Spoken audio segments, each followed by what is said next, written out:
resilient as a fundraiser during these challenging economic times. Hello again, everybody. This is Bill Stanczykiewicz, and this is the first day with the Fundraising School, our weekly podcast, and I'm joined today by a longtime member of the Fundraising School's faculty, Karla Williams, who has a fascinating story to share with us in the arts community, which the arts suffer the most when there are economic downturns. And yet a successful fundraising effort that Karla has been a part of can help teach all of us important lessons about staying resilient during these challenging economic times. So Karla, thanks so much for being with us on this Fundraising School podcast. My pleasure, and how interesting that you used the word resilient, because it's the word we picked for a special campaign for the Charlotte Ballet. When we first thought about it, everybody was doing a relief fund, and it sounded like the worst word ever. And we said, no, this is not about relief. That's a downward. We want an upward. And so we picked the word resilience, and we called it the Resilience Fund. Real simple. And so give us the information about how this campaign played out. Was the campaign planned before the pandemic occurred? Well, or was the response afterwards? That's a great question. There was a campaign in the works, which I think, provided the foundation and the background for quick decision making. But let me tell you how fast this happened. It really had to come out of nowhere, even though there was some pre-thinking. On March the 13th, the ballet had to cancel 1 hour before an opening night performance of Sleeping Beauty.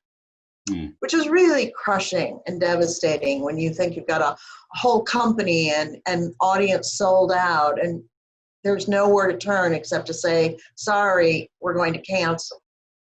That was March the 13th, and by March the 26th, we had a proposal in front of the board and its leadership to consider jumping in to attempt to deal with the financials. And when I say deal with the financials, I am talking about a high probability of a $1.7, $1.4 million loss. This would be loss of income from all streams. It turned out to be, when we vetted those numbers, to be closer to $1 million. So that's how we set our goal. We were going to have losses. We were going to have a shutdown company. We were going to try to keep our staff, everything possible to make it, to make the company resilient. Now, this is a very financially strong company, but a loss of 1 point whatever could undo all those financial years of solid planning. So it was actually the idea of several board members. And they said, we've got to do something. So that's how it started. So what strategy? Curious. Sorry about that. What strategies and timelines did you put in place then to reach this goal? Well, what we did was we sort of reached into our toolbox of all the fundraising standards of practice and principles and techniques. And we used campaign methodology. We used volunteer leadership strategy building. We used peer-to-peer solicitation. We used personalization of the highest order. We used the gift range chart to say how much could we raise, how quickly could we do it. We set a timeline of less than 6 months, but within 6 weeks, we raised $833,000. Now, we still have the rest to raise. So we're going to use those same techniques that we used to raise the first $833,000. But we're in a little bit of a pause right now. All of the gifts were made by individuals. The first gift was unsolicited. It was made by the almost self-appointed leader of the campaign. I say self-appointed because it was a group of people and they all led. First gift was $50,000. Next gift was $25,000. And from there, it just went like crazy. Each of the volunteers took their own list, created their own strategy with help, created their own way of making phone calls. Some would say, well, I just can't make a phone call cold. I'll send them an email first. Or, no, I can call them. I'm going to be talking to them anyway. So each one of the volunteers who led the campaign used their own personalized strategies. And then we went to the board and we asked the board to do 100%.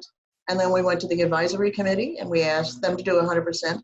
And the key to this whole thing was that the gifts were intended to be over and above everyone's typical annual gift, because we couldn't afford to raise $1 million and gut the annual fund by another $1 million. Although otherwise we just are trading dollars, right? Karla has described for us several of the principles and techniques that are used every day in fundraising that she and her colleagues are now employing to be resilient on behalf of the Charlotte Ballet as they're close to achieving their $1 million campaign. Karla, the 14-step fundraising process that is taught in Principles and Techniques and that you teach for us, that very first step is the case for support. How did the ballet adjust its case to incorporate the pandemic? Did the pandemic become part of the case for support?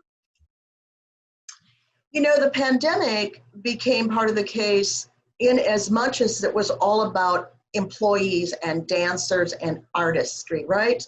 When you close a ballet, what you do is you end up sending everybody home. Well, that means everybody might have to go on unemployment, or they're going to get laid off permanently and never return.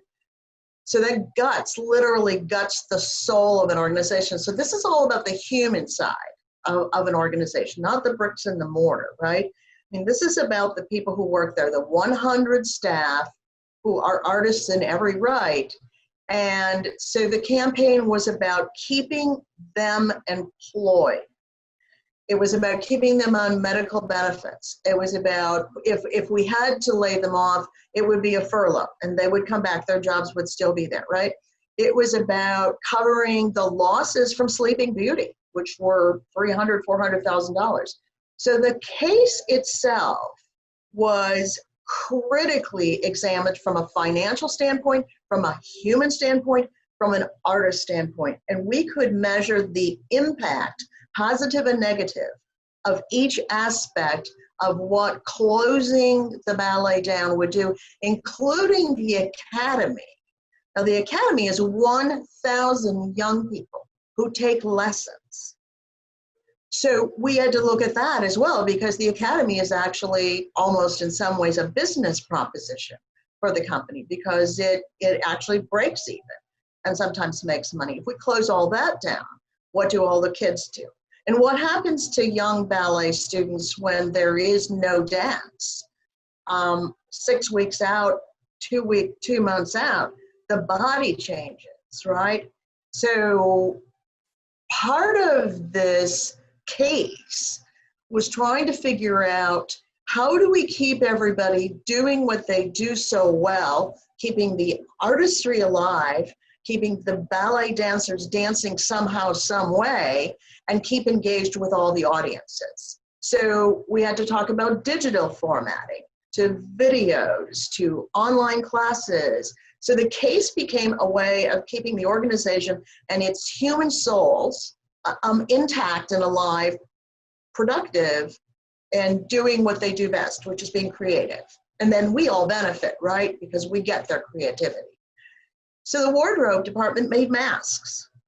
They couldn't be sewing costumes, right? So they made masks for the local hospital. So the dancers made videos and wrote notes to all the donors. So the case for support was this core human look at, how do we keep all these folks who are so not paid terribly well anyway, employed? And our donors absolutely resonated. But boy, let me tell you, when they asked those hard financial questions, we had to have a dollar amount, plus and minus, to every aspect of the company. So we had performance. When we teach in the Principles and Techniques course, one of the first things you bring to our students is the cube, the nice learning device that Dr. Rosso created, Right, something we can hold in our hands and look at for right. us who are kinetic learners. And one of the panels talks about professional stance, that we never ask with apology, we always ask with confidence. And one of the questions we've heard often at the fundraising school during the virus crisis is it okay for me to contact my donors? And is it okay for me to Oh. ask my donors for a gift? I'd like to ask you about that professional stance. What mindset did you and your colleagues need to have? What does it say about your belief in the ballet that you confidently were able to go to them at all, let alone have this tremendous fundraising success? Well, first of all, we made it a point right from the beginning. Strategy involved going to those who love us the most. End of story. We were not going to go to anyone who didn't love us the most, because there are other organizations doing other things, right? That's important. We invited people to give. We use a donor-centric approach to our communications, our messaging that said, first of all, how are you? First of all, what's going on in your life? And we're sorry that we're not together at the ballet, or we're sorry we're not able to do these things, but how are you? And from that, then we talked about the Resilience Fund and about the people component. It wasn't about as much as we had to cancel. We've got to keep these people employed. And so what it was about was to say, if you're able, would you consider joining us? We did not ever look at a donor and say, boy, would you do 50? No. And I have to say that almost all of the conversations, people who wanted to do something, it's almost like they needed to do something. They were stuck at home and they needed to do something, and they needed to express themselves.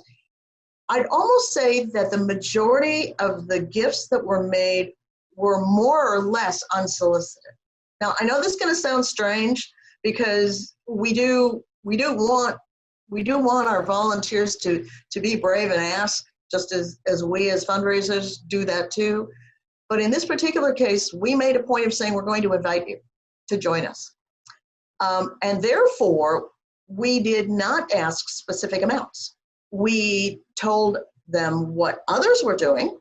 We gave amount suggestions because based on others, but we never asked somebody for a specific amount. It was their determination.